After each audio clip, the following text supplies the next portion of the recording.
Hello दोस्तों, कैसे हैं आप सब। उम्मीद करती हूँ अच्छे और मस्त होंगे। आज की कहानी है घमंडी ननद लाई भाभी की सौतन। सुमित्रा एक सीधे सादे किसान परिवार की बहू थी। उसका पति रघुवीर दिन रात खेत में मेहनत करता था और सुमित्रा पूरे घर को जैसे अपने हाथों में संभाले रहती थी। सास ससुर देवर देवरानी सब पर समान ममता लुटाती।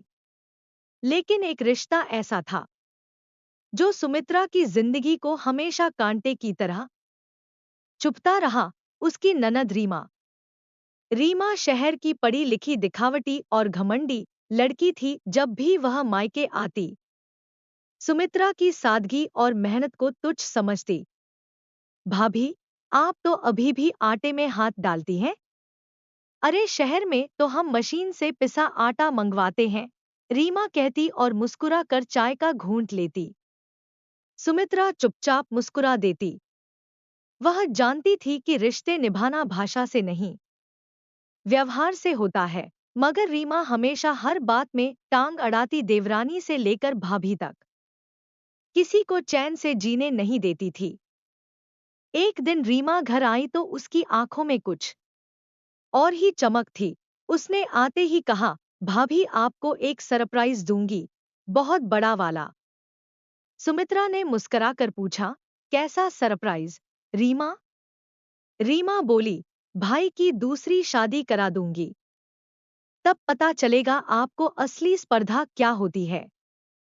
सुमित्रा सन्न रह गई। वह सोच भी नहीं सकती थी कि उसकी ननद, जो एक लड़की होकर भी नारी की गरिमा को नहीं समझती, ऐसा जहर उगलेगी। बहुत सुंदर। अब मैं आपको घमंडी ननद लाई। रीमा अपने भाई रघुवीर को कई महीनों से भड़काने लगी थी। भाई, सुमित्रा तुम्हारे लायक नहीं है। तुम इतने स्मार्ट और पढ़े लिखे हो। और भाभी, गांव की सीधी सादी, बस चौके चूल्हे तक सीमित। रघुवीर शुरू में हंस देता, पर धीरे धीरे रीमा की बातों का असर होने लगा।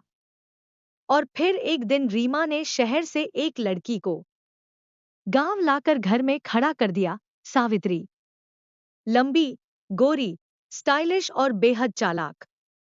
रीमा ने सबके सामने घोषणा कर दी, ये मेरी खास सहेली है, अब यहीं रहेगी कुछ दिन। और हाँ, भाई के लिए मैं इसे पसंद करती हूँ। घर में भूचाल सा मच गया। सास ससुर हैरान, देवरानी डरी हुई और सुमित्रा, वो मौन थी। उसका चेहरा भावहीन था, पर उसकी आंखों में गहराई थी। रात को सुमित्रा ने रघुवीर से पूछा, क्या अब मैं पराई हो गई हूँ।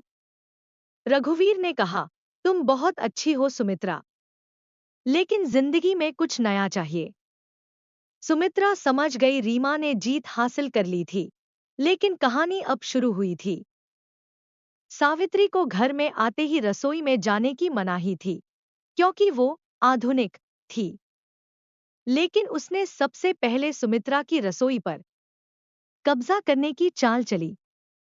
सुबह उठकर उसने खुद ही चाय बनाई और सबको दी। रीमा और रघुवीर ने खूब तारीफ की। वाह, क्या फ्लेवर है। सुमित्रा, भाभी की तो चाय जैसी बेस्वाद लगती है अब। रीमा बोली। सास ससुर चुप थे, लेकिन उनका चेहरा उतरा हुआ था। सावित्री धीरे धीरे रघुवीर को अपने जाल में पूरी तरह फंसा चुकी थी। वह उसके कपड़े प्रेस करती, पसंदीदा खाना बनवाती और रीमा के साथ मिलकर सुमित्रा को ताने मारती। एक दिन जब सुमित्रा ने टोंका, ये मेरा अधिकार है, मेरी रसोई, सावित्री ने ताना मारा। अधिकार तो वो निभा सकती है जो जरा स्मार्ट हो। सुमित्रा ने कुछ नहीं कहा, पर उसने अब मन में ठान लिया, अब जवाब मिलेगा, लेकिन बिना आवाज के। सुमित्रा ने बोलना बंद कर दिया था। दोस्तों, स्टोरी को पूरा अंत तक जरूर सुनें।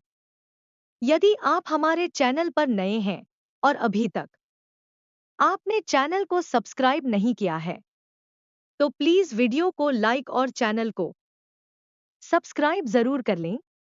अभी कर लें, क्योंकि बाद में आप भूल जाएंगे। लेकिन काम में कोई कमी नहीं छोड़ी। वह सुबह सबसे पहले उठती, सास-ससुर के लिए गर्म पानी रखती, खेत के मजदूरों के लिए भोजन बनाती और फिर चुपचाप सिलाई में लग जाती। उसने अपने पुराने हुनर, कढ़ाई और सिलाई को फिर से जगा दिया। पुराने कपड़ों से उसने नई डिजाइन बनाई और गांव की लड़कियों को सिखाना शुरू कर दिया। धीरे धीरे उसकी बनाई चीजें बाजार में बिकने लगी और सुमित्रा, जो घर में उपेक्षित हो गई थी, अब गांव की लड़कियों की प्रेरणा बन गई। रीमा और सावित्री को जब सुमित्रा के हुनर और लोकप्रियता की खबर मिली तो उनमें जलन भर गई। रीमा बोली, भाभी अब सेल्फी नहीं लेती, बस मशीन से लड़कियों को पढ़ाती है, ज्यादा उड़ने लगी है। सावित्री हंसी, अब वक्त आ गया है उन्हें गिराने का। रीमा और सावित्री ने एक योजना बनाई। उन्होंने गांव में अफवाह फैलाई कि सुमित्रा लड़कियों को आधुनिक बनाकर घर से बिगाड़ रही है। कुछ पुरुषों ने इसका विरोध किया। पंचायत में बात पहुंची, सुमित्रा को बुलाया गया। पंचायत में सुमित्रा ने एक कागज निकाला, अपने नाम से दर्ज सरकारी महिला स्वावलंबन योजना की पंजी। उसने कहा, मैं किसी को बिगाड़ नहीं रही, उन्हें रोजगार सिखा रही हूं। अगर आप कहें तो ये सिलाई केंद्र बंद कर दूं, पर फिर हर लड़की को खेत में ही भेज दीजिएगा। पंचायत में सन्नाटा छा गया और फिर मुखिया ने कहा, सुमित्रा बहू को सलाम है, गांव की इज्जत है ये। जो विरोध करेगा वो समाज का दुश्मन कहलाएगा। रीमा और सावित्री का मुंह उतर गया, लेकिन उनकी साजिशें अभी खत्म नहीं हुई थी। सिलाई केंद्र की कामयाबी और पंचायत में मिली इज्जत ने सुमित्रा को गांव में पहचान दिला दी थी। वही सुमित्रा जो घर में बोझ मानी जाती थी, अब गांव की दीदी बन चुकी थी।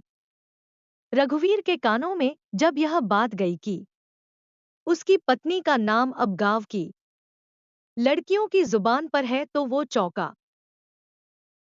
उसने पहली बार अपने खेत पर एक लड़की को सुमित्रा की सिलाई की हुई सलवार में देखा। बहू सुमित्रा ने दी है ये डिजाइन, बहुत ही काम की चीज सिखा रही है, लड़की ने मुस्कुराकर बताया। रघुवीर के पैरों के नीचे की जमीन जैसे खिसक गई। उसे पहली बार एहसास हुआ कि जिसे वह घरेलू समझता था, वह तो सामाजिक नेतृत्व कर रही है। वो घर लौटते वक्त चुप था। उसी रात जब सावित्री ने रघुवीर को उसके पसंदीदा पकौड़े बनाकर दिए और मुस्कराकर बोली, अब तो मैं आपकी सच्ची पत्नी बन चुकी हूं। रघुवीर ने जवाब में सिर झुका लिया। पहली बार उसे सुमित्रा की चुप मुस्कान याद आई। रात को बिस्तर पर वह करवटें बदलता रहा। सावित्री पास में थी, लेकिन मन सुमित्रा की हिम्मत, उसकी तपस्या, उसकी नजाकत और सेवा भाव की ओर चला गया। सावित्री जान गई थी कि रघुवीर का दिल फिर से सुमित्रा की ओर खिंचने लगा है। रीमा को उसने कहा, अब या तो मैं रहूंगी या वो। उसे अब इस घर से निकालना ही होगा। रीमा ने उसकी बात में हाँ मिलाई और सुमित्रा पर चोरी का झूठा इल्जाम लगाने की योजना बनाई। उन्होंने सुमित्रा की अलमारी में अपने गहनों का एक सेट छुपाकर सास के कान भर दिए। माँ, मैं कुछ नहीं कह रही, पर देखिए जरा अलमारी में क्या है। सास को झटका लगा, गहने वाकई वहां थे, लेकिन उनकी आंखों में सुमित्रा का वर्षों का समर्पण घूम गया। कैसे वो बारिश में छत से टपकते पानी में बाल्टी लगाती थी, कैसे वह बिना कुछ कहे हर तकलीफ सह लेती थी। उन्होंने कहा, गहने मिल गए पर भरोसा नहीं टूटा। ये बहू कुछ भी कर सकती है, लेकिन चोरी नहीं। सावित्री का मुंह उतर गया। रीमा गुस्से में आग बबूला हो गई। सुमित्रा ने सब कुछ देखा, सब समझा। उस रात उसने एक चिट्ठी लिखी, सिर्फ 3 पंक्तियां थी। मैं जा रही हूं ताकि आप सबको चैन मिले।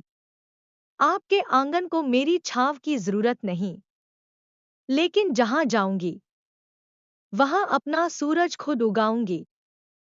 सुबह जब सब उठे तो सुमित्रा गायब थी। उसका ट्रंक भी नहीं था। साससुर की आंखें भर आईं। रघुवीर ने चिट्ठी पढ़ी और उसे लगा जैसे किसी ने उसका दिल फाड़ दिया हो।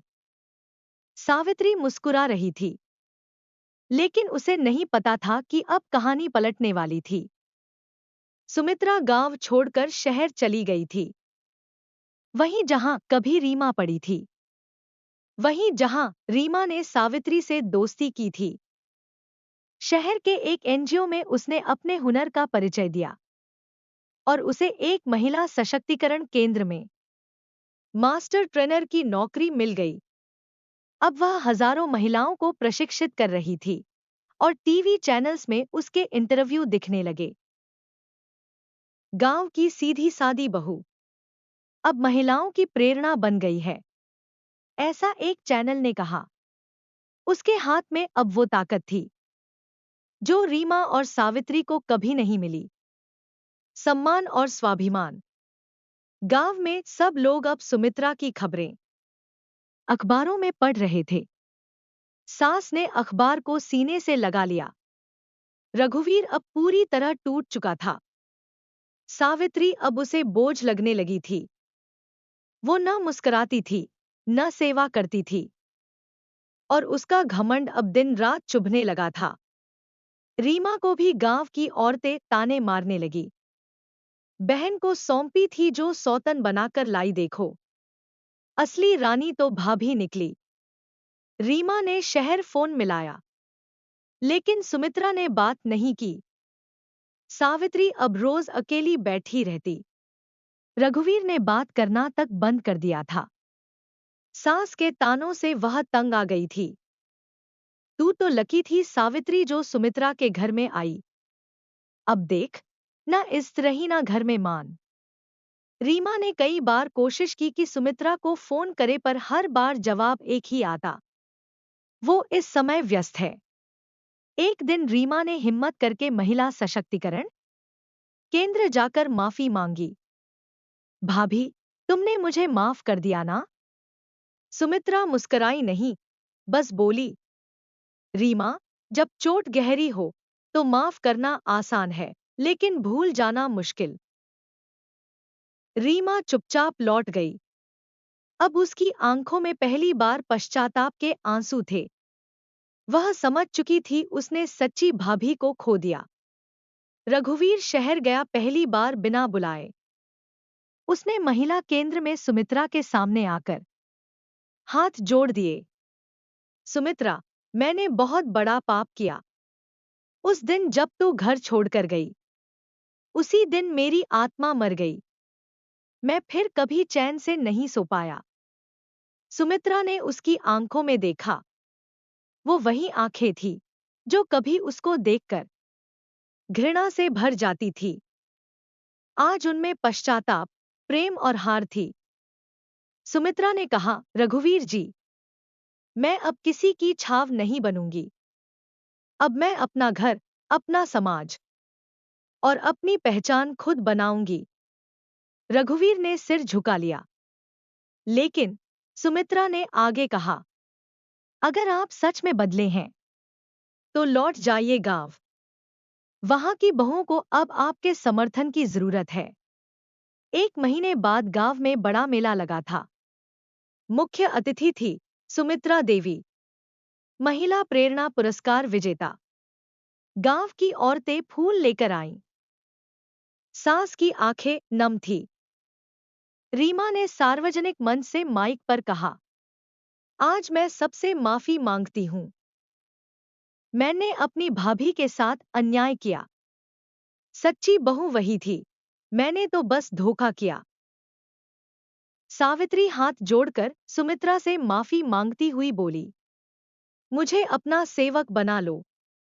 सौतन बनकर मैंने जो किया, उसका पश्चाताप जिंदगी भर करूंगी। सुमित्रा ने सिर ऊंचा किया और कहा, मैं सौतन नहीं चाहती, मैं बहन बनाना चाहती हूँ।